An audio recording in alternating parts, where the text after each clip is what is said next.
Hey, before we hop into ELL 215, I want you guys to check out another podcast I think you'll dig, the Matthew Spositi program. Matthew reached out to me and I become a fan of what he's doing because he wanted to spread the news about his financially focused podcast that also dovetails perfectly into what we believed with libertarianism, with free markets, and considering everything going on in the marketplace now between Bitcoin, between stock market changes.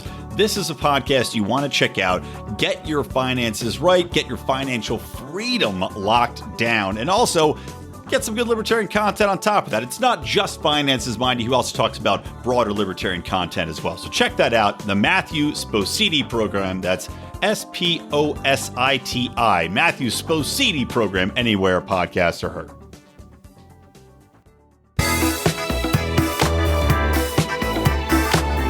Welcome to Electric Libertyland, here on the Lions of Liberty podcast, your weekly shot of culture, comedy, and liberty with your host, Brian McWilliams. Well, hello. Welcome everybody to Liberty's Jellystone Park, and you, my smarter than the average bear listeners. Hello and welcome to Electric Libertyland, episode number 215. If you did not have a chance, go back, listen to the Dave Rubens, as I like to call him, on my last episode. Had a nice little chat with Dave about pilling and where we sit as a culture if people are waking up. But today's a new show. So moving on, flying solo once more, as I think I pretty much typically enjoy doing. By the way, just last night, I did record, at least I was on for about an hour and a half of what was a 3-hour live stream that we did for the 500th episode of the flagship Lions of Liberty podcast. Of course, Mark Clare had started it way back when we just had the Lions of Liberty as a text-only website, and we were posting to the Daily Paul. Mark started the podcast stuff. Yes, technically, right before Tom Woods. And we had a cavalcade of guests on, including Tom Woods. And you'll have to see, did the Schneidering come up? Well, you'll just have to listen to next Monday's show to find out, because I guarantee, I'm sure Mark will have to edit that show down. The entire 3 hours will not be on there. However, of course, our Patreon subscribers, the Lions of Liberty Pride, which you can join at patreon.com/Lions of Liberty for as little as $5 a month.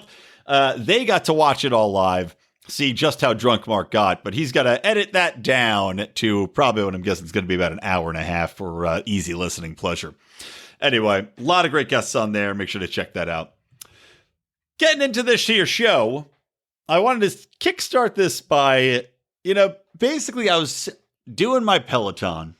Because, in LA, even though the gods that be have deigned to come down on high and allow outdoor dining once again, although they prohibited restaurants from having televisions on outside because, that makes absolutely no scientific difference, but they want to discourage people from congregating at these places.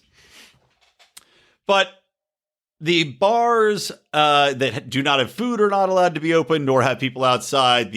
I think massage parlors are allowed to be open with masks, but gyms are not. So you could go inside, lie down, have somebody intimately massage your body, be that naked or partially clothed body, within inches of you as you lie there with a mask on. And as you sweat and grunt, and there's all sorts of things pouring out of your body, hopefully just sweat, but I know there's some places around here that do more than that. That's fine. You cannot go to the gym, however, where you're still supposed to be wearing a mask and work out socially distanced, because the gyms were open at some point, by the way, here. I mean, I remember going back, you had to time it out because they were at 20% capacity, right? And they had everything spaced out. They had them blocked off, so you had to be minimum 6 feet, every other machine, yada, yada, yada. Yet, now we still can't go back to the gym. So I've had to Peloton it and do some other workouts. But I'm on the Peloton the other day, and I'm listening to, I I don't know, it actually might have been Dave Rubin, it might have been somebody else, I'm not sure, but talking about the whole trans athletes thing and how, of course, there are women's rights defenders coming out here, and including some very prominent female athletes. You know, Maria Navratilova is in there, several other tennis players, several other pros in different industries, talking about how this is, you know, this whole trans athletes should compete no matter what. Doesn't matter, you know, at this point, there certainly don't seem to be standardized regulations or rules in place to dictate, well, you have to be, you know, especially for high school level, you have to have a certain hormone threshold level, or you had to have transitioning for a certain amount of time. It's basically, if you say, I'm a chick, you can run against the chicks, and you could have decided yesterday. And the Biden administration has, of course, come out being on the left and said, well, we have decided that trans rights are human rights, and we support anybody that wants to run as a trans athlete being able to run as the gender they have chosen to identify as. And don't come at me and saying, well, it's not a choice, you know, you're born that way or not. Yeah, I get that whole thing, right? But for the sake of this argument, we're just going to say the gender that they're choosing to be identified as. They basically said, well, we support that. And Jen Psaki, I'm just going to call her Psaki. I'm not going to pronounce the P like a pterodactyl. Jen Psaki's out there saying this, doubling down on it when asked, hey, what's going on with this? You know, because there's a movement against it and I would side with the movement that's pushing back on this, saying that there are, you know, you've got these female athletes who simply, because of biological differences, cannot compete against these male athletes that have hormonal advantages, that they have testosterone advantages, they have more muscle mass, etc. But, of course, at the same time, while I believed, I'll say in the past tense, that there were definitive differences biologically between men and women, the left has assured us. And the ACLU has specifically come out and said that they do not believe in biological differences in the sexes. So I must recant that statement and say that, all right, if there are no biological differences between the sexes, right, if we are to believe that the trans community and the athletic community have accepted this principle that there's no biological differences, that anybody should be able to compete against anybody, that we should eradicate the groupings between men and women for the sake of athletics, I will accept that fact on one contingent basis. And that is, if we're to be believed, right, if this line of reasoning, if this quote unquote scientific line of reasoning or scientific fact that the ACLU is fighting for and all these other leftists are fighting for, if that is de facto the truth, then I tell you, I have figured out how to solve the wage gap. Which, of course, has been debunked a million times. But if there are no biological differences between men and women, my friends, then there is no wage gap. For all people are simply competing against each other on the merits of what they bring to the table. Right? We can finally stop talking about the difference between men and women in the workplace, how much they make, the choices that they make in their lives, because if there's no biological difference, that's a moot point. Whatever choices they might make, they made as individual human beings, no longer as women who might opt to go more into social service or lower paying teaching jobs, or might take time off to raise a child, or opt for lower hours in order to take care of said children, or simply as a quality of life issue. Let us no longer say that men might be more competitive and might have more of a will to fight for those higher paid positions, or have a disposition to be more antagonistic in the workplace and thus be able to get ahead in cutthroat environments like big business. Let us no longer worry of these things. Let us no longer point to things and we say, these are boys' clubs. Because, my friends, there's no biological differences anymore. The wage gap is a thing of the past. And isn't that a moment of glory for all humanity? I say yes! Of course, in the meantime,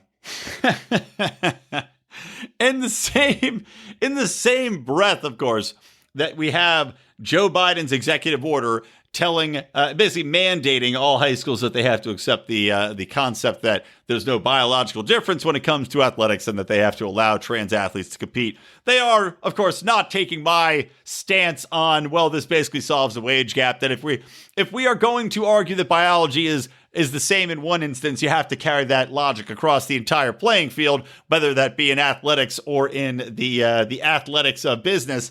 Of course not. Of course not, because as we've seen, there is no logical through line when it comes to progressive policymaking. It is simply based upon emotion and how best they can find some cause to rally people behind. Because as we've seen many, many, many times, the thing is, if you are a progressive, you can never stop moving. It doesn't matter how many victories you have. It doesn't matter that you just got back in the presidency and you're preaching unity. No, Joe Biden goes out and signs something like 40 executive orders in the first 2 weeks, more than any other president in history. He's pushing these aggressive, extreme agendas, getting back to teaching critical race theory, mandating that people teach this in all the schools. They're getting back to, we have to fight, that there is rampant racism, that there is rampant domestic terrorism and white racist extremists out there. We have to always have these things out there. Otherwise, right, if we didn't always have scare tactics with some grand cause that may or may not be accurate to scare us all into raising the battle flags and to marching and to hating our neighbors, well, then we might just all settle into a simple state of complacence, of living our lives, leaving each other the fuck alone, and being happier for it. But of course, being happy and leaving each other alone to govern themselves and not worry about what their neighbors are doing or not be concerned about just how indoctrinated they may or may not be, well, that doesn't leave much for the elites to do, especially the elites that happen to be on the progressive side of things.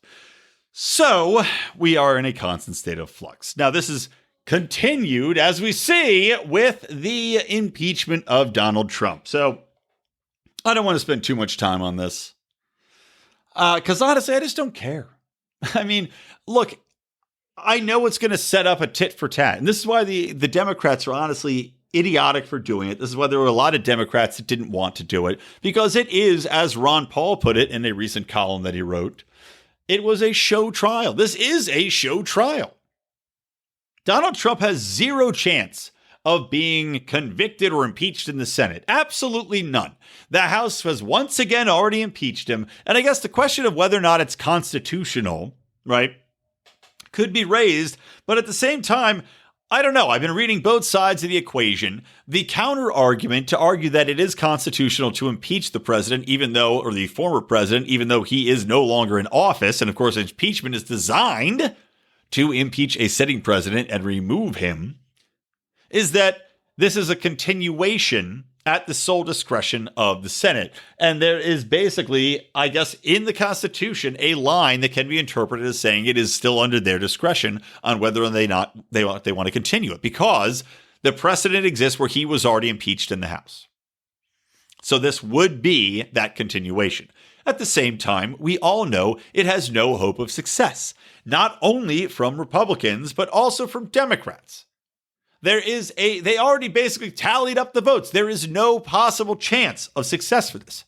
But the Democrats are now setting themselves up for impeachment proceedings to be brought to the forefront. And I don't know if that's politically going to be a good idea or not. In truth, for me, I always, even though I say, you have to fight back at certain points, you can't just continuously take what the other side is doing, even though, as libertarians, we do have a moral standard which precludes us from doing a lot of the underhanded shit that enemies, that we would consider enemies, would be doing to us. You could look at the election and everything that goes on with ballot harvesting and changing the laws. And I will talk about that Time article, by the way, a little later in the episode.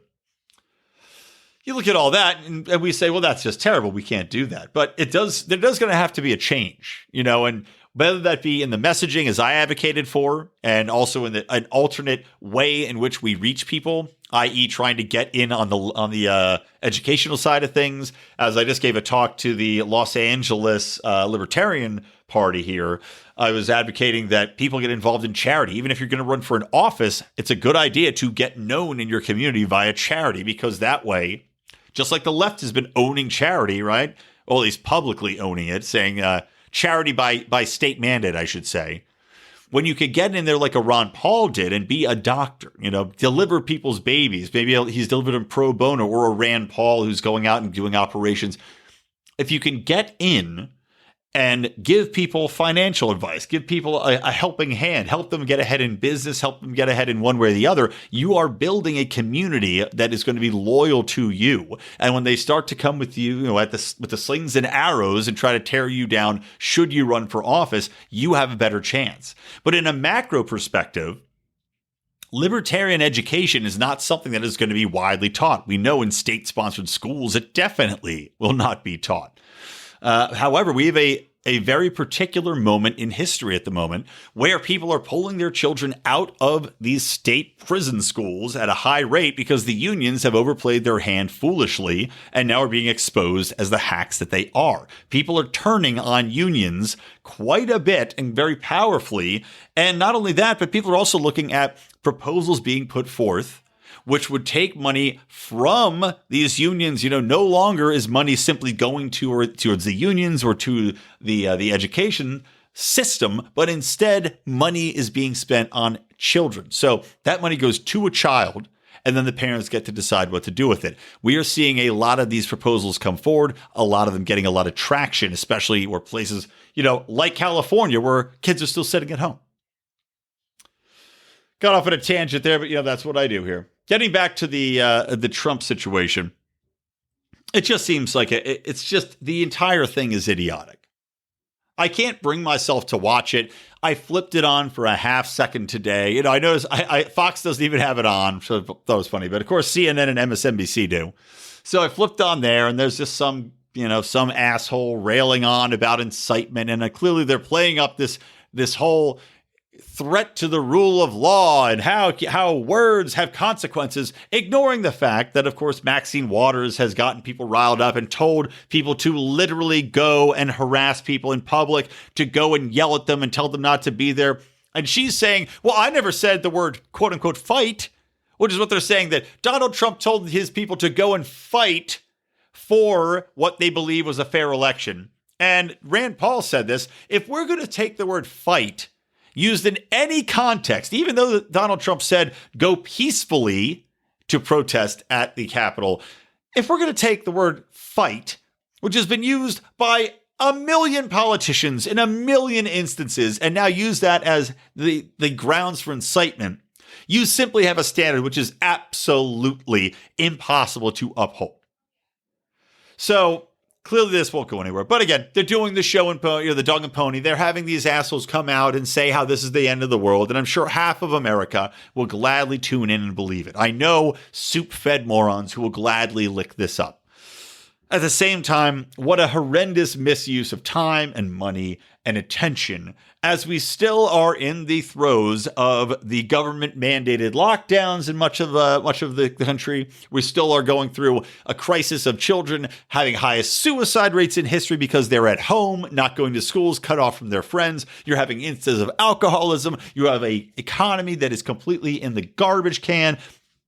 The only bright thing I can think of, transitioning off of Trump, because there's not really much more to say about that at the moment, but transitioning into a little bit of good news is that the Biden administration has backed off of this insane notion of a $15 minimum wage. Why, you might ask? Well, maybe they looked at the Kroger that closed down 2 Long Beach stores following a mandated pandemic pay increase of $4 an hour by the local city council.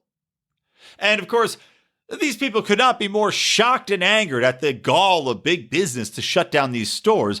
But when you get into the actual nature of this story and the actual facts behind it, basically Kroger had these 2 stores open, and I can't remember what the local names were. It was probably like a Food for Less or something like that. But they had these stores which were struggling in these areas as is. And so the local city council, in their magnanimous wisdom, decided that they will give $4 an hour, mandate these large grocery stores to pay $4 extra per hour per employee during COVID. Now, I don't know what they're paying them already. They were probably paying them more than, $4 an hour because, as we know, when you're in a larger city, your wages are going to fluctuate anyway based upon the cost of living. Your local Ralph's or Albertsons or, whatever it might be. I think Albertsons is gone now, actually, but let's say Ralph's. Probably enough of you know what that is. Let's say your local Ralph's grocery chain. They're not going to be paying people the $7.25 an hour minimum wage simply because people can't live on that. They wouldn't have enough people to be able to work a full-time schedule of coming in 5 days a week and working 40 hours at that rate here because you would not be able to pay for your apartment. Or, in theory, I guess maybe you double up, triple up. And I know there's a lot of immigrants that do that in one apartment. But for the most part, it's simply not possible. So they're going to be paying more anyway. Then, of course, you have people that have been there for a long time that are getting paid. They probably gave them raises here and there because they're good employees. Then you have different people paying, your managers. Then you have your supervisors. Then you have your whatever else. You have all these different people making more than $15 an hour anyway. And now you're mandating a $4 increase on top of that. So you can see how if you're already a store not doing that well, in an area that is not economically flush. So a lot of these people are probably not coming in and buying the steaks and whatever else. They're probably buying, the basic necessities. That mandated wage of $4 an hour is probably going to cost you something like, I did a basic calculation in my head of, it's like 15, let's say there's 15 people working there. So $4 an hour, so let's say they're working 8 hours a day, whatever. Let's say it's $400 for one shift that's you're added on times 2, right? Because most stores are open 24 hours, or at least they're open 18 hours. A few of them only, they only close for a couple hours at night typically. Well, you're talking an increase of about $1,000 a day for a struggling store. And if you're going to tell me that anybody, maybe the mega stores in popular areas can take that on the chin, but it's not a surprise that they're going to close the stores down when you're telling them, well, you're going to have to make up $7,000 a week in sales to keep this store open now. So, bye-bye. This is the most predictable outcome from this kind of just blanket idiocy from people who obviously don't have a basic understanding of economics. Now, the CBO also did their report, which is probably the real reason that Biden is backing off of this. But of course, the higher federal minimum would reduce unemployment and increase the deficit. Oh, well, shocker, right? The CBO estimates that raising the minimum wage would cost 1.4 million jobs, reduce total national employment by almost 1%, and also would, in 2025, which is the first year it would come into effect, by the way, and would also have a deficit raise of about $54 billion over the next decade. Now, they argue that but the same 0.9 that would lose their jobs would be evened out by 0.9 million people being raised out of poverty. However, of course, we all know that the trickle-down effect of these wage increases means that the people that would be raised out of poverty, well, that might be nice for them to get that little boost in wages, we're also going to be paying more for everything. So effectively, you are not actually improving anybody's lot in life. Because while you might raise them out of technical poverty at the line, whatever that line might be, the arbitrary poverty line that they draw at the time, let's say, whatever, you have to make over $22,000 a year. And I don't even know if that's accurate. I think the poverty line is probably lower than that. Well, let's just say for argument, it's $22,000 a year and you boost up their income. Great. So now they're making $25,000 a year. Super duper. Well, the fact that everybody across the board is now making that much more money, an extra $3,000 a year, clearly that's going to be passed on to consumers. Just like Kroger, they're not going to simply take a loss in order to fund your pie in the sky idea of making everybody's life a little bit better. What they're going to do is make everything more expensive in the store. Every single good is going to be more expensive. And we know who is primarily the most impacted by increases in food prices, in gas prices, etc., and that is the poorest. So this is once again the kind of policy where when we break it down, we have a chance to educate people, especially as we see Biden and his cronies back down from this. And he said in an interview, well, this is something we're not going to be able to do with at least a COVID deal, and that we're going to have to look at possibly doing in another bill later. Now, if he's smart, he won't put it in any bill ever, and he'll let the market take its role. But of course, we know that this is something that's a constant fighting point for the left. However, like I said, we have an opportunity as libertarians to say, you can see the studies done here. I just gave you a prime example of why this hurts the bottom rung of society rather than lifts them up, and how the free market is going to be able to provide more wages, more opportunity to people to get in, to make a living wage, and not have to pay out the nose for these basic products as they lift themselves up.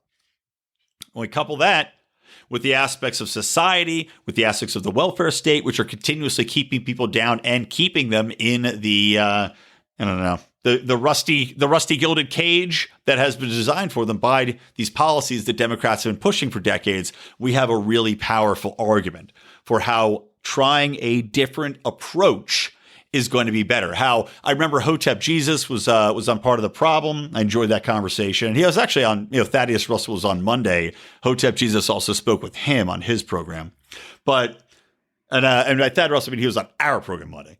But, Hotep Jesus was talking about the idea of reparations. Now, of course, in a broad sense, I'm against the idea of reparations because I feel like it's almost impossible from a state mandated side of things to enforce that, to tell people that you have to pay out of your pocket for something that you didn't do and have no concept about to recuperate losses by a certain segment of the population who you have to figure out if you can't just be blanket black people, because then you have, like J.B. Lubin's family, our Lion of Liberty, our Black Lion of Liberty, his family came in from France. So clearly they wouldn't get the reparations for being slaves in America, etc. Just too unwieldy. However, I did think an interesting idea that could apply, and I'm fine with because it doesn't impact me directly, and I don't want the government getting more money anyway, is to give people tax breaks, right? Keep their taxes lower or give them business incentives in order to help them out. Give them reparations in that regard. Because to me, if you're going to give somebody reparations by saying your tax burden's lower or you no longer have to pay as much business tax to get a business started, well, yes, it would give them a competitive advantage over some other people in the marketplace. Ideally, these would be in communities that are already disadvantaged, that they're basically trying to bring it up in their own environment. And if not, I don't know. Look, there's no perfect solution to this, but for me, at least it's just not coming out of people's pockets directly. And while, yes, there's an argument to be made that this is basically kind of like, arguing that you're lowering the standard in order to the threshold for getting into college by allowing people to come in and have an easier path in, and that's an unfair advantage to the other students, yada, yada. I get it. I understand what you're saying. But at the same time, I do look at damage done in specific black communities or minority communities as a whole by government programs, by over-policing, by introduction of drugs into the communities, by going through there and, incentivizing the breaking up of family units. All these kind of things make me think this is probably the easiest and best way forward to at least try to right those wrongs and even the playing field, specifically in demographic areas. I didn't even know I was going to talk about that, but that's the way I roll on this show. But yeah, good news is, at least for now, we are getting a reprieve from the $15 minimum wage. Let's take a little break. I want to tell you guys about a fantastic sponsor of ours. You know I love them. I'm going to open one right now. Zippix toothpicks. What kind should I have, guys? I've got mocha right here. I've got spearmint and spice. I think I'm going to go with a mocha. I'm once again trying to be healthy. I'm going to have a mocha so I get that nice little kind of chocolate. It's like an after dinner chocolate of Zippix nicotine-infused toothpicks. But these things, I told you last week, I was hungover, chewing on a Zippix. Actually, they have the B12 caffeine toothpicks. And this is not an authorized statement from Zippix, but I personally, from my experience, I chew on these things when I'm a little hammered at night. I'm watching the Super Bowl, I have a couple. I feel a million times better than I think I will in the morning. Anyway, FDA registered. These are made in a lab. They are 2 milligram or 3 milligram. You choose the strength, but you get that great hand to mouth feel. It's like, people that smoke or vape, you kind of want that feeling of being able to take it in and out of your mouth, to chew on it, to roll it around. You still get that buzz. You still get that kind of abatement of the craving. And it really goes a long way to stopping you from wanting that cigarette. So check them out. Whether or not you are a smoker or just looking to get that little buzz like I like to do, go to zippixtoothpicks.com. ZIPPIX toothpicks.com. Use promo code LION, 10% off your first order. All right, coming back into the show here, let's talk a little bit about big tech's continued censorship just for a couple minutes, because there are just some ridiculous stories here. For example, the Academic Media Censorship Conference was itself censored by YouTube. I mean, you gotta love this. The entire video record of the conference, about 24 hours of material, was disappeared from YouTube. So say the conference organizers. So this was the Critical Media Literacy Conference of the Americas 2020, which had been in October, right? Took place, fine, featured a number of speakers and panels, however. Later, though, they post this thing online, and it is gone. Just gone. And, of course, this guy, one of the organizers, Nolan Higdon of State University East Bay, started getting messages in from some of the academics that were talking there, and one of which is Mickey Huff of Diablo Valley College. He says, "At first I thought it was a joke. My initial reaction was, that's absurd. There must be a mistake or an accident. It must have been swept under somehow. There's no violation, no reasoning, no warning, no explanation. There was nothing. The entire channel was just gone." And Huff is also the director of Project Censored, which is an organization that sponsored the event. So you got to say, by looking at this stuff, right, that they got, I mean, first off, they got their channel reinstated, but now there's no videos on it, right? The video is still removed. So you wonder, and this is something I'll tell you a little personal experience I had this past weekend. You wonder, number one, okay, are they just going out of the way to make this absolutely blatant that they're censoring? I mean, something like this is so meta ridiculous to rip it off of there that you wonder, okay, is it intentional? Is it nefarious? Are they to the point where they're so powerful they just do not give a damn? Or does it fall under an automatic removal policy? But if it did, the video itself should be replaced up there again. Now, theories abound, because let me tell you what happened to me is I work with a nonprofit called the Chronicles Group. I'll tell you the name of them. It's basically a climate-centric organization. They do a lot of documentary work about climate change, about dangers and forthcoming, etc. Whether or not you buy into the entire climate change message, but they focus a lot of times on the watershed issues, which are really more tactical, more provable, less having to do with the overarching thing and kind of nuts and bolts, which is great. They try to be very agnostic, right? They try to avoid being too political in general, but they also have some background videos that were made by the founder of the group that were some older stuff like Bad Cops and Execution at Midnight, right? These were some shows that aired on HBO, I think maybe on ABC. They're on the YouTube channel.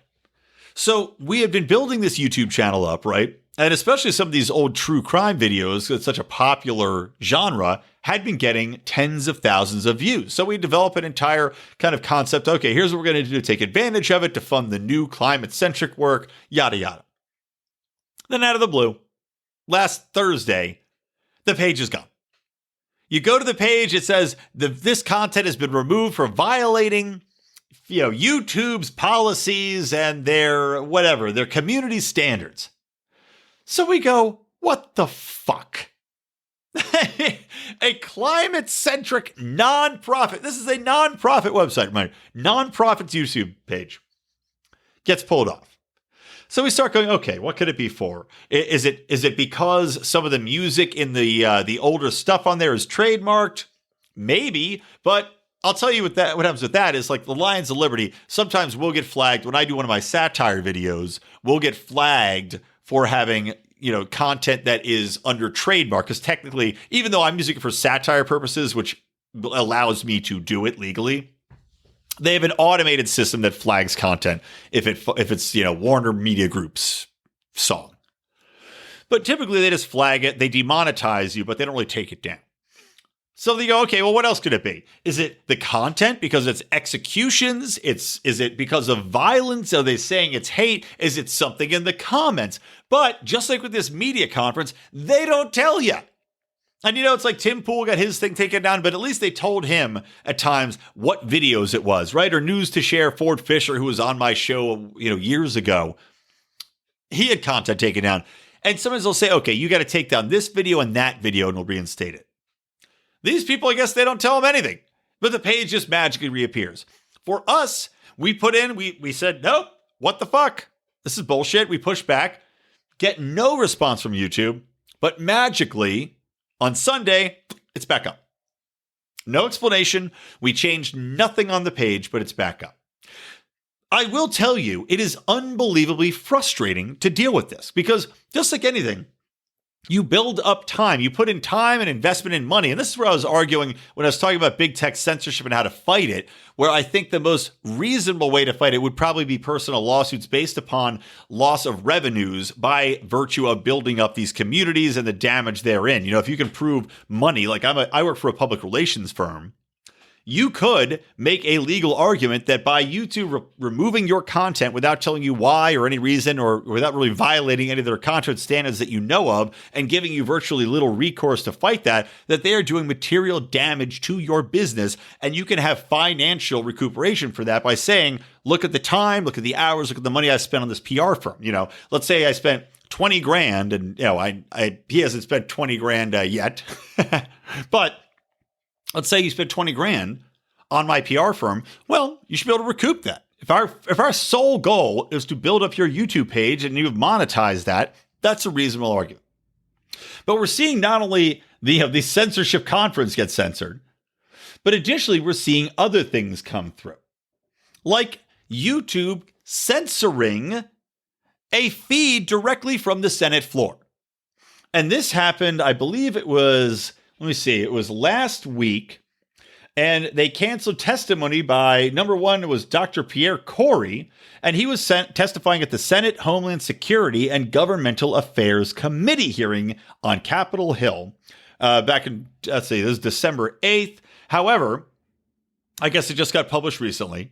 Additionally, I had read another story wherein it was testimony, and I think it might have been from Hawley or some other senator on the Senate floor, and they had censored that because he was questioning, I guess, something having to do with the election, or they said that it violated something because he was talking about the incitement of violence, or somehow it was tied into domestic extremism.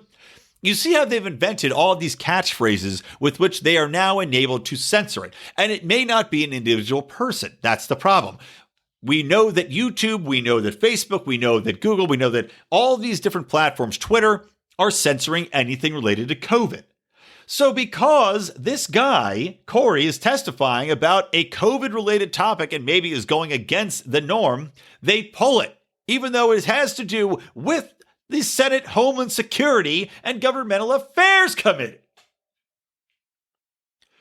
So now we are being censored because of these algorithms, either algorithms or nefarious operators at these big tech platforms. Most likely algorithms. We're being censored from seeing discussion on the truth happening within our own government, which dictates what policies are put into place. And that is a new and sickening development, because otherwise, I guess maybe C-SPAN will have it, maybe they won't. But when de facto, we have the public square operating as YouTube or Facebook or wherever else, where people have built up communities based upon a promise of delivering information, well, these big tech companies are now getting involved, and they are, in fact, stopping the freedom of speech and the free flow of information from a government body. And if we're looking at how big tech and big government are tied in, if they weren't, right, shouldn't the state be going after them more vociferously? Shouldn't there be certain people on both sides of the aisles arguing that big tech has to be reined in rather than just on one side rather than the other? I mean, we're seeing more and more blatant examples of how these work. But of course, and here's another example. Facebook says it will start auto-deleting posts with false COVID-19 claims. Again, this is the algorithm at work. So no longer is there even any discretion.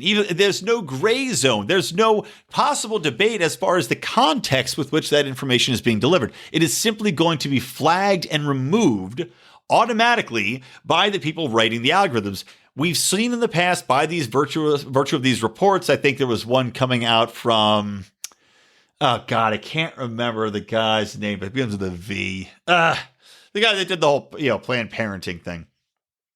Regardless, there's people on camera talking about how the people at Google writing the algorithms, without a doubt, are left-leaning, they are progressives, and they are targeting certain messaging they don't like for removal or for suppression.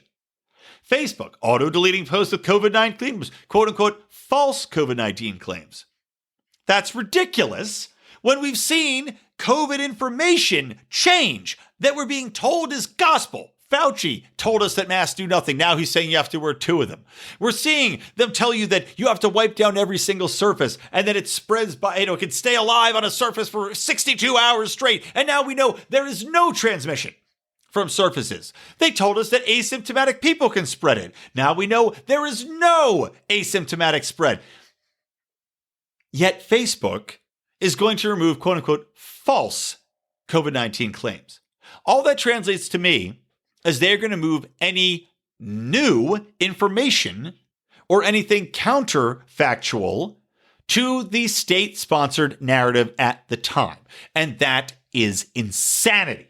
Plain and simple insanity. It's like, and I talked about the social currency, the China, the new China syndrome that's happening with social currency and basically dictating what you can and can't do, where you can go.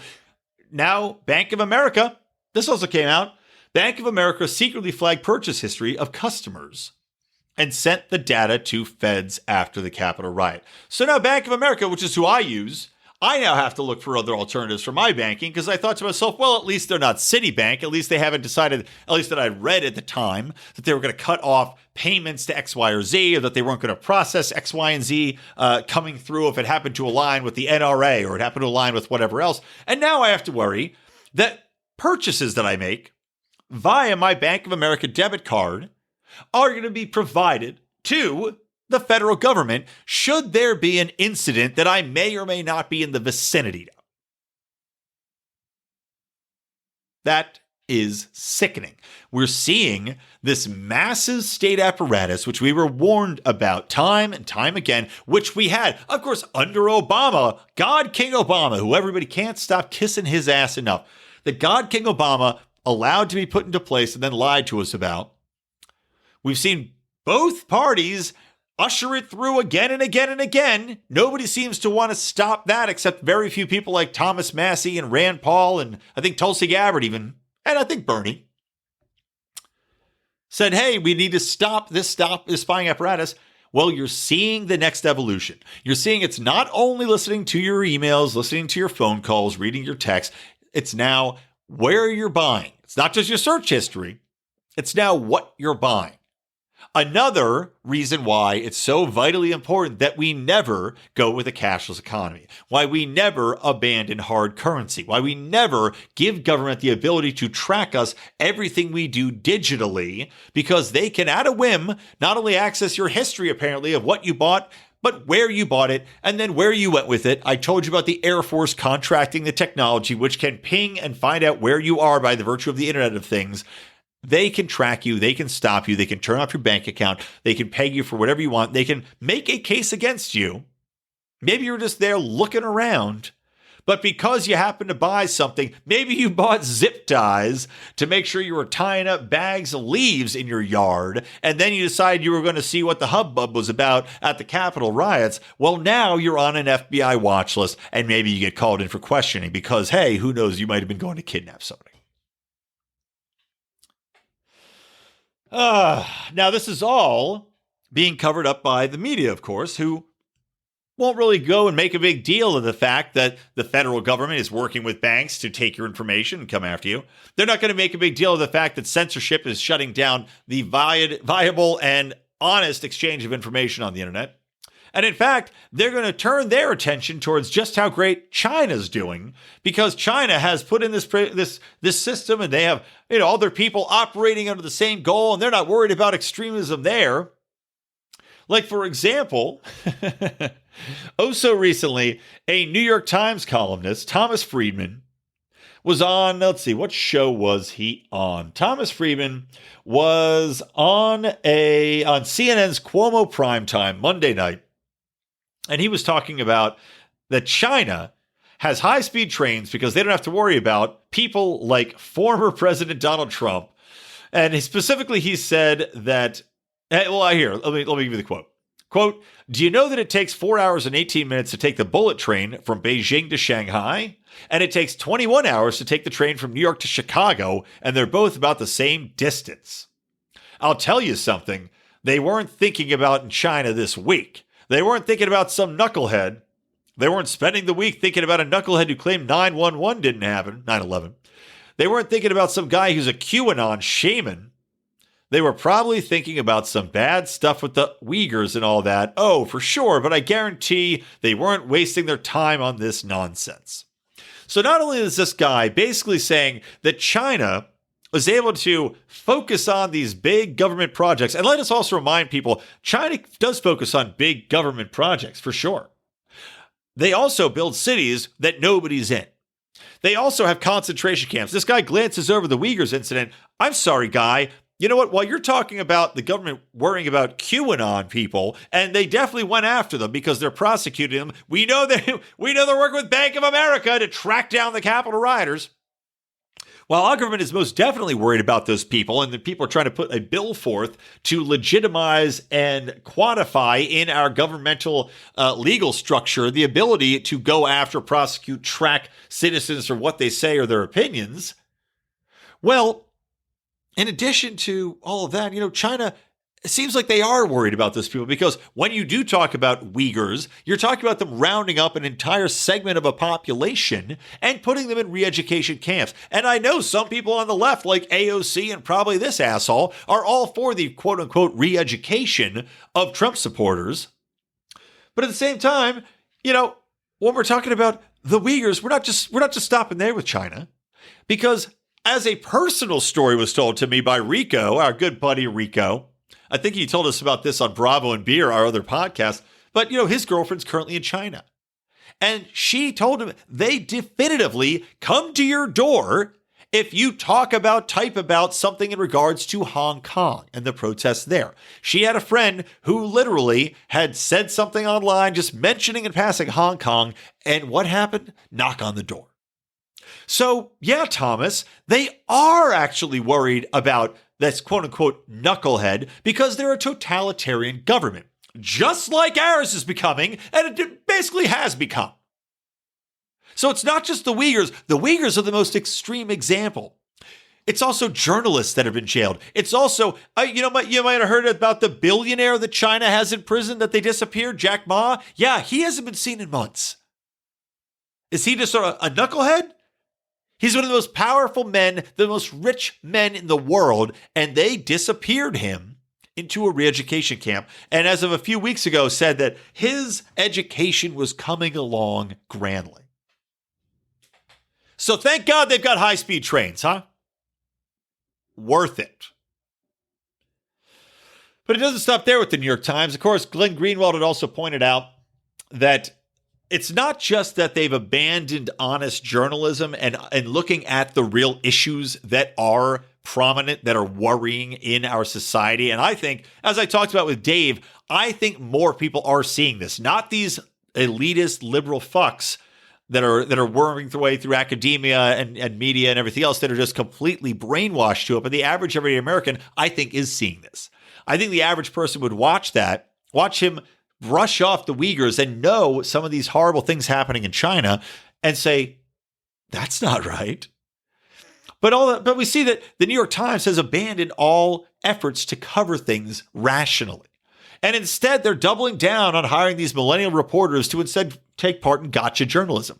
For example, as Glenn Greenwald has talked about, this reporter named Taylor, I almost said Taylor Lautner, like that terrible actor from movies, thank God I've never seen, but from Twilight, the Twilight series of movies.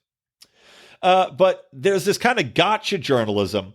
And this chick, Taylor Lorenz, has been on a witch hunt to go after Mark Andreessen, who was a big Silicon Valley investor. So what she did, they've got this, which I'm not on it yet, but they've got this new program wherein a lot of the Silicon Valley people are coordinating and kind of having their talks on it. And it's by invite only, called Clubhouse.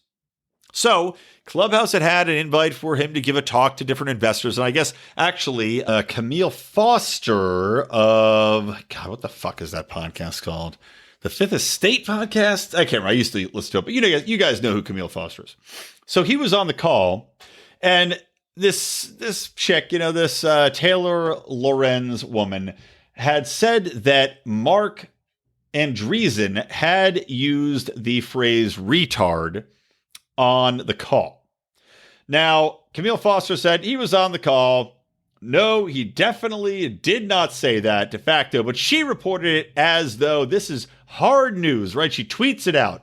P. Marca, just openly using the R slur. And they're going, this is something that you're no longer allowed to say the word retard.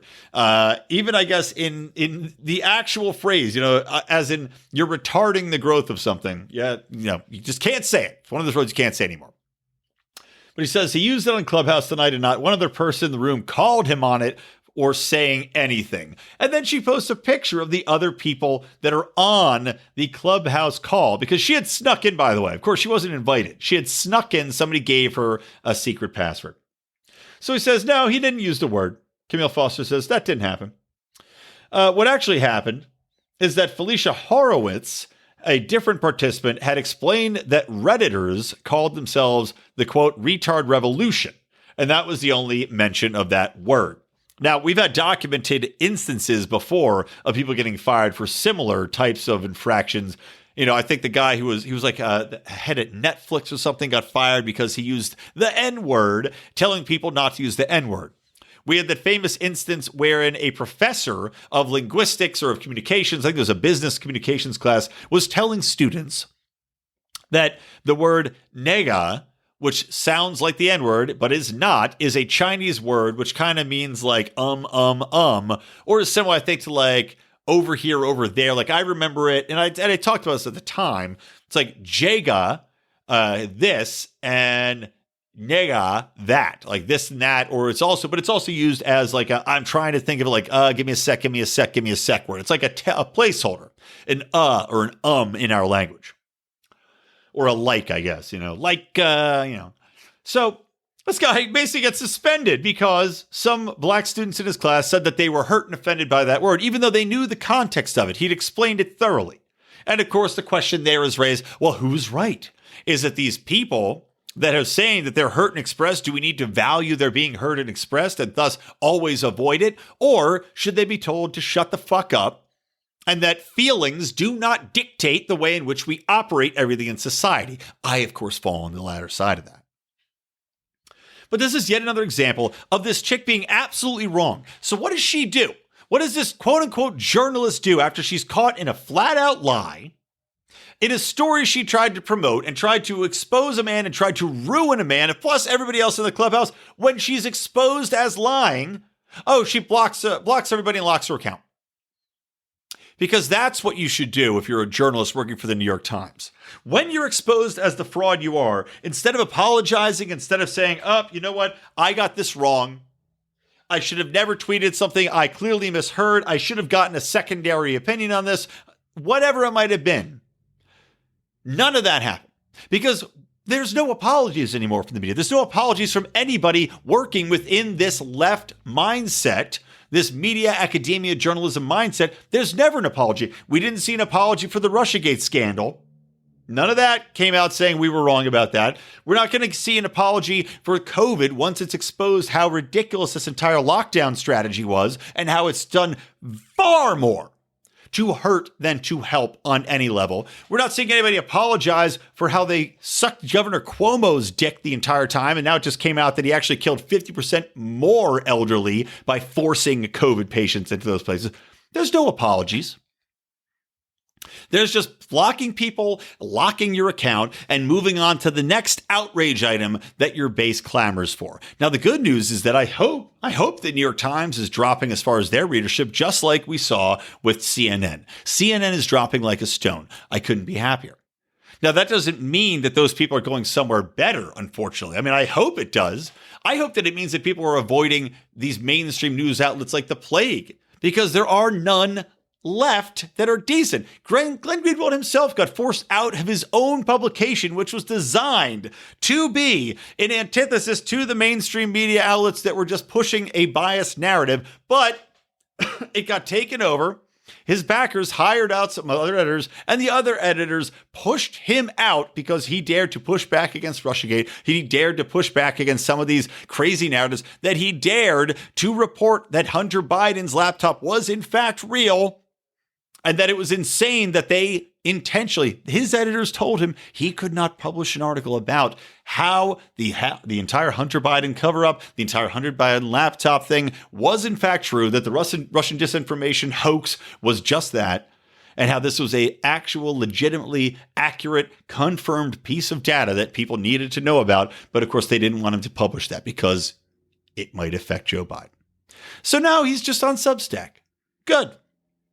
And coincidence that I just read in Matt Tiabi's column that now the media is coming after Substack, that now they're telling us that this is the next place for extremism? None of these things are coincidences. All of these things are coordinated to give the media, to give the establishment, to give the cathedral back the pulpit that they desire, to keep the means of information dispersal at their fingertips, controllable, parcelable out how they want, when they want, telling the truths that they want, just like we see in other totalitarian societies. Now, there is an app that I saw that allows you to auto-block 800 New York Times writers because they are saying, we've been in an app to combat fake news. You don't need to see this disinformation. Well, I appreciate that.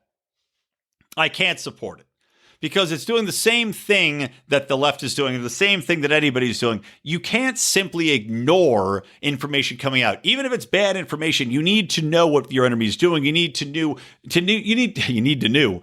The Knights are saying and you need to know what's being put out there so you can counter it, or at least know that it is happening. And if you're blanket blocking these people, all you're doing is the exact same thing that happens when the left goes after the quote unquote extremist right places. You're just going to push these people into even deeper echo chambers. That is how we got to where we are, and we need to avoid getting back to that place. What we need to do is get back to a point of reasonable discussion. God, I'm already at an hour in this shit. Fuck me. You know what? I was going to go into the entire Time article, guys, and I think I'm not going to. Instead, I will reference you. We had Pete Quinones on the 500th episode when we recorded live last night. Pete and Vin Armani, who, I love Vin Armani. He's been great when he's on our show. Pete and Vin did they broke down the entire 6,000-word article on his show, Free Man Beyond the Wall. I'll give him a plug. So go check that out. If you want to hear it, it's a great piece. They do a great breakdown. I am running out of time here, and because this is a culture episode, I want to move on to some Super Bowl thoughts and some advertising thoughts before I wrap up. I will say, in brief, as I talked about with Dave Rubin on last episode, the Time magazine piece titled "The Secret History of the Shadow Campaign That Saved the 2020 Election" is an exercise in not only brazen stupidity, because of the way that it interprets it. And I'm seeing libertarians, I'm not going to say what group this is in, I'm seeing some libertarians say that, well, this is people outraged by this, just don't see that this is people coming together from all types to try to keep an election sound. Number one, what kind of fucking libertarian are you where it's just the utmost importance to you that people from all over undermine local rules, undermine and disenfranchise people, do shady shit, file a million different lawsuits, supplement, get all these mail-in ballots where we know there's fraud. in order to keep an election safe, which you as a libertarian really shouldn't be that enthused about anyway. Keeping this state power so pristine and so clean around the edges. Wow, what a libertarian statement that is. Instead of trying to find out, wow, maybe some of this was underhanded. Maybe some of this actually isn't to keep the establishment candidate in there and try to stop people from wondering whether or not an election was stolen, but in fact goes farther to undermine future elections, which is exactly what every single thing that happened in this Time article, which outlines how the biggest union groups got together with the establishment cronies to put forth a plan to file all these different lawsuits in place. And there was something like, by the way, 3-1 lawsuits filed, but they filed them preemptively, not like the Trump campaign, as they talk about how Trump's lawsuits are clogging up the ways and disenfranchising voters and our voter suppression. No, they filed something like 3 times the lawsuits in advance for the mail-in voting to change local laws, many unconstitutionally. They all coordinated this massive shift. And when you really read through it, it really is stunning to see the different pieces involved. And to me, what I took away with it was I already know this happened. We saw it unfolding. We knew this was going to be a shit show to begin with. And they, without a doubt in my mind, there was ample voter fraud. And also, as Rand Paul said, and I think he put it very accurately, even if you don't believe there should still be a hearing on it. The courts didn't just reject these cases, and saying because it's on the merits of what was brought to the table or based upon the evidence. No, they just dismissed them because they didn't want to keep it ongoing. They dismissed them for one reason and one reason only. They wanted to move on and get back to business as usual, period. That's why corporate America got on board. Corporate America didn't get on board because they wanted the importance of the election to be unmistakable. No, they wanted to get back to making money. They want things to get back to normal. So they worked with the progressive left, which controls media anyway. They worked hand in hand with them. They work with these progressive groups that are trying to get this thing handled and done and over with to squash anybody talking badly against what was happening with the Supreme Court decisions or that might voice an opposition to this election being ratified. In the meantime, we did not hear any of the evidence brought forth in these cases. It was not tried. We don't know if there was or not, and they are happy to move forward, period. I'm not saying for sure this election was stolen. I'm saying every election has fraud. And when you have something like 70 or 80 million votes coming in by mail, which is proven to virtually have fraud in every instance, there are a lot of questions raised that should have been looked into. But anyway, listen to their going through it because it's crazy. All right. Last thing, quick Super Bowl thoughts. So I'm not going to go into, I didn't think they went too overboard. I thought they did a little bit of predictable, okay, it's all, racism's a thing and, hooray for Black Lives Matter. That was a little bit in there, but not too much because I think they knew that was what was causing a ratings plunge. And the NFL has already said they're pulling back from that. They will not be doing anything in the end zones anymore, etc. NBA did the same thing because NBA ratings tanked even farther than the NFL did. I did want to talk about number one, the halftime show I enjoyed. I liked The Weeknd. I know a lot of people thought it was terrible. They said, it was underwhelming, worst I've ever seen. You're entitled to your opinion. Your opinion's wrong. This was by far more entertaining to me because I'd rather see interesting, videography. I liked the whole thing with him holding the camera going through the light tunnel. I liked them having the entire stadium floor to work with rather than seeing people stand in the middle of a stage surrounded by fat, drunk dipshits screaming and yelling. That to me is boring. Then again, I don't really like live music that much. So I don't know, maybe that's my bias. I'd rather see an interesting show that has a little bit more fluctuation to what's happening on the screen rather than just seeing some chuds stand around and wail on guitars. Maybe I'm crazy. But I do think it's interesting to look at the ads that came in this Super Bowl because we didn't really see a lot of the race baiting bullshit. We didn't see too much in that vein as advertisers now seem to be content to move on and stop preaching to us. Now, there were a couple notable exceptions to that. But I'll go through and just say, some of my favorites, I did think the Tracy Morgan and Rocket Mortgage ones were pretty funny. They were totally non-political. And I do love me some Tracy Morgan. I thought the M&M's Come Together was eye-rolling in that they had a mansplaining reference. Which, number one, mansplaining is 2015. It was always a fucking stupid concept. It still is a stupid concept based on, I don't even know, fourth wave feminist idiocy. It's simply, I'm sorry, people explain shit all the time. I don't think that men go out of their way to explain and talk down to women or feel that they need to explain every little thing. If they're trying to do it, it's probably because they're trying to impress them or somebody else. Period. All right? It's not a sexist thing. It's simply a way of either getting ahead or trying to get in your pants. If you don't like it, tell them to fuck off. Tell them to shut up. I'm sorry, did you lose your ability to speak up? Consider me in line with the second wave feminists, those that believe that women have agency. But that annoyed the shit out of me. I thought the GM commercial with Norway was pretty funny. Aquafina sucks. She is not funny. But, I got to say, funniest thing that Will Ferrell's been in 10 years. God, that guy is on a losing streak, man. This is the funniest thing I've seen him in a long time. The last thing I watched him in, Sherlock Holmes, was an eye-rolling exercise in leftist douchery.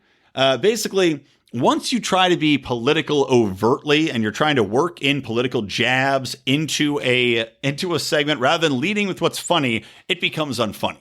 And Sherlock Holmes, I do not recommend you watch it, but had several instances where they made Trump references, which was just out of place and stupid in a historical comedy. It just was awkwardly shoehorned in. And again, they weren't funny, just as The Daily Show is never funny. And God, by the way, what's going to happen to The Daily Show now that Trevor Noah actually has to write jokes again? God knows. I wonder if the writers are terrified or if they're excited that they don't have to be hacks any longer. Anyway, moving on.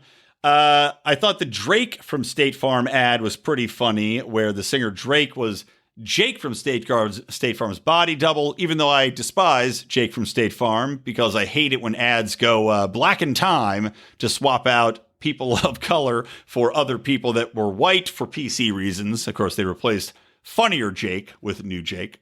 I did think it was hilarious that Paul Rudd was Paul Mahomes' stand-in, since Paul Mahomes sucked in the Super Bowl so badly. And also, this was interesting to me. Matthew McConaughey continues to be prominent in media and entertainment and in commercials. This is despite the fact that Matthew McConaughey was outspoken, especially in the last year, about how divisive America has become, about cancel culture being bullshit, and even standing up and saying, people shouldn't just go after and hate these Trump supporters. So he should be, if anything, getting all of the arrows and the hot oil treatment like Chris Pratt. Poor Chris Pratt seems to just be in line for everybody trying to take him down. Now there's some story, which is probably bullshit, about his brother being involved with a right-wing extremist group, right? And they had tried to tear him down for not attending a Joe Biden rally that the other Avengers went to, because, that's why you should be canceled, for not going to a fucking political rally for an elderly dickhead from the cathedral. But Matthew McConaughey seems to be able to wade through this just unharmed. He's got some sort of a magic force field around him. I guess he's too cool to get taken down or canceled because he was in a Doritos commercial. He was out there, in this 3D commercial, and I guess they kind of evened him out with Mindy Kaling and Democratic shill mouthpiece Jimmy Kimmel, who I've just lost all respect for. But he was out there, man. You can't kill Matthew McConaughey. Maybe I can get him on the show. He'll go on Tom Woods first. And then the last one, my favorite commercial I thought was pretty good, was the Bud Light Seltzer commercial. Lemons.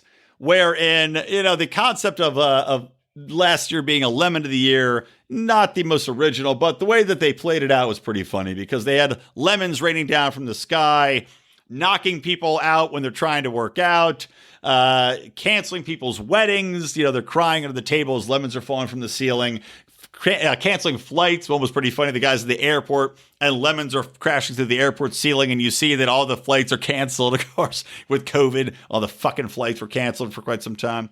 And blasting through the cutouts at in-person sporting events.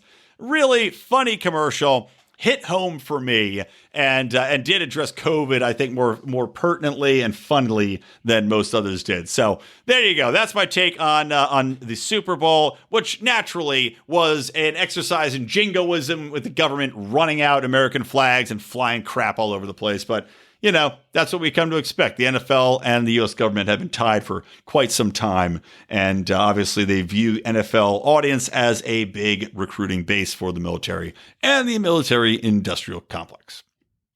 All right, that's going to do it. I think I took 3 breaths that entire episode. I meant to go slower. I meant to, Jesus Christ, I meant to talk about less things, but you know, sometimes, guys, you structure an episode so well that all your topics kind of run into another one so perfectly that you just keep on going.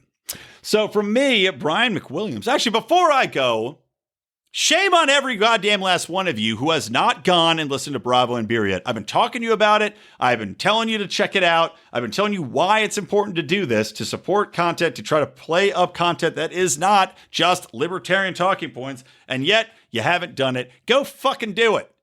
Go fucking do it. Go stop this right now. Go to Bravo and Beer. It's on anywhere you listen to a podcast. Type it in, Bravo and Beer, or just type in Bravo Beer. It comes right up to the top. Click it, listen to it, subscribe to it. You're going to love it. I mean, Bravo and Beer is literally our legion of skanks. Me, Rico, and Odie. It's as un-PC as you can get. It is unfiltered, and it is hilarious. Look at that. It is our legion of skanks to part of the problem, to make the Dave Smith reference. Trust me. All right. Freaking 5,000 of you people listening to that goddamn show. You think 500 of you could go and freaking click on it tomorrow. Bunch of assholes. All right. Anyway, assholes, thanks for listening. Share the show. I love you. From me, Brian McWilliams, from the Lions of Liberty and from Electric Libertyland, always stay plugged into liberty.